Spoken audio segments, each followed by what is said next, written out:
আজকের ভিডিওতে আমরা জানবো হযরত শাহ চন্দ্রপুরী রহমতুল্লাহ আলাইয়ের শুভ আগমন সম্পর্কে। চলুন দেরি না করে ভিডিওটি শুরু করা যাক। ১০০ ইং সাল ২৫শে ফেব্রুয়ারি ১৩১৬ বাংলা সন ১৩ই ফাল্গুন রোজ শুক্রবার। শীত ঋতু শেষ হয়ে বসন্তের দ্বিতীয় সপ্তাহ। প্রকৃতিতে চলছে নতুন সাজ, শীতে ঝরে যাওয়া গাছের পাতা আবার নতুন করে বের হয়েছে, ফুলে ফুলে সমস্ত বাগান প্রকৃতি ভরপুর। মানুষের মনে ভীষণ আনন্দ, আশেক মাসুকগণ পুলকিত। প্রতি বৎসরই বসন্ত আসে, এবার যেন ভিন্ন রূপ মনে হচ্ছে। যারা সৃষ্টি জগৎ ঐশী সাজে সজ্জিত হয়েছে।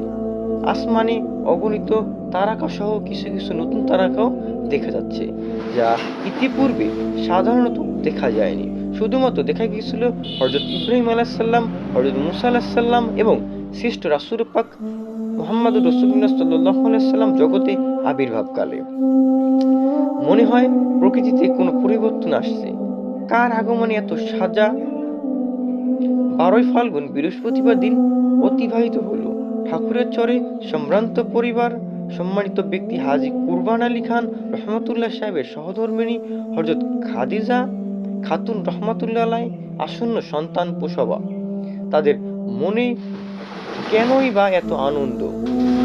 রাতের অন্ধকার দূর হচ্ছে, সুবহে সাদিকে আলোর পরশে ঘুমন্ত পৃথিবী জেগে উঠেছে। শীতল বাতাস দুলে দুলে আনন্দ বার্তা প্রচার করছে। ১০,০০০ গ্রামে আজ কিসের জন্য চলছে? আকাশের তারকা রাজি তাই আবার সৃষ্টিতে সেদিকে চেয়ে রয়েছে। বিখ্যাতি তরুলতা চলছে কানা কানি।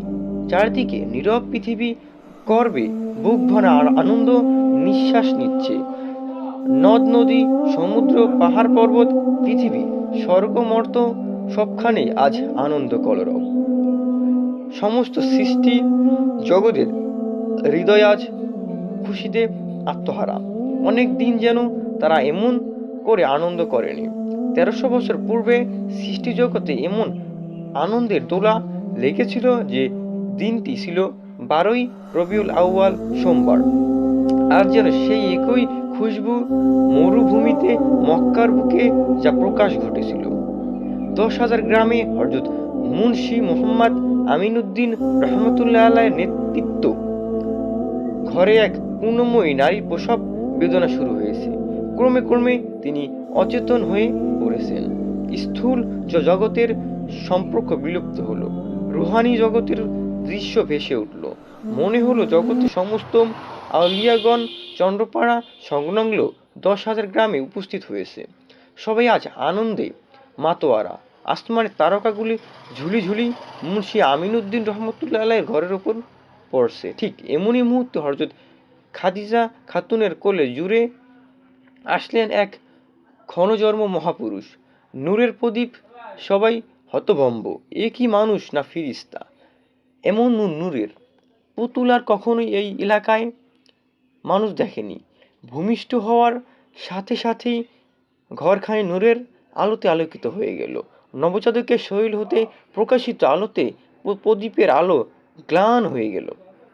১০,০০০ গ্রামে মাটি আজ গর্বিত, কারণ তারাই বুকে তাশরিফ এনেছেন যুগশ্রেষ্ঠ মহামানব। বাদ্যযন্ত্র অচল হলো, গায়ক গায়িকা, আমোদ প্রমোদকারী নর্তকীয় সবাই হতভম্ব হয়ে দুষ্কার্য হতে বিরত হলো।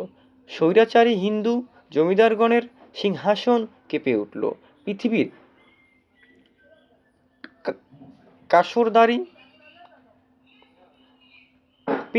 কাশফদারি অলি কুতুবগান কাশফের মাধ্যমে নবজাতকের ফজিলত ও উচ্চ মর্তবা সম্পর্কে জ্ঞাত হলেন।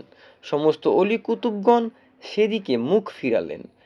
বিলীয়মান চন্দ্র, উদীয়মান সূর্য, তারকাবাজি, পাহাড় পর্বত, তরুলতা, বৃক্ষাদি সমস্ত সৃষ্টির বিনীতি হয়ে শ্রদ্ধা ভরে মোবারকবাদ জানালেন এই পুতপবিত্র শিশুকে। মারহাবা মারহাবা ইয়া জামানার মুজাদ্দেদ, খুশ আহমেদ তোমার জন্য খুশ আমদেদ। মারহাবা ইয়া সুলতানু আউলিয়া, মারহাবা ইয়া অলি আল্লাহ মারহাবা।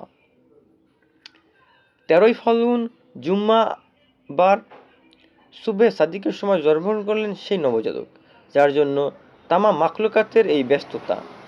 তার বিচক্ষণ নানা হযরত মুন্সি আমিনউদ্দিন রহমতুল্লাহ ডান কাঁধে আজান, বাম কাঁধে ইকামত শব্দগুলি উচ্চারণ করলেন।